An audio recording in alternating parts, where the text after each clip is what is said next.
We respect, honor people who unveil to us our haters, enemies, more than the people who care and love us sincerely. Anukunni na obaka echo de itano. Eyi mpewa asem. Owaka fon. Dam nkofo no wosum nyambo.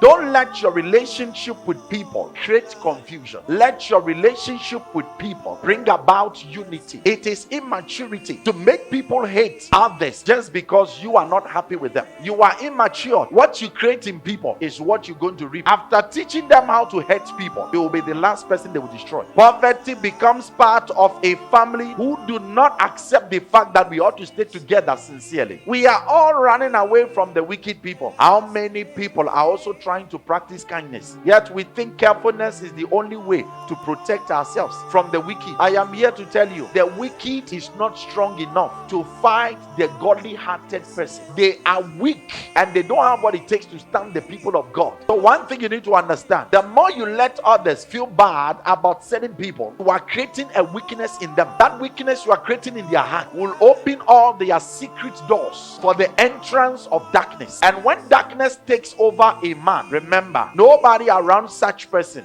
is safe.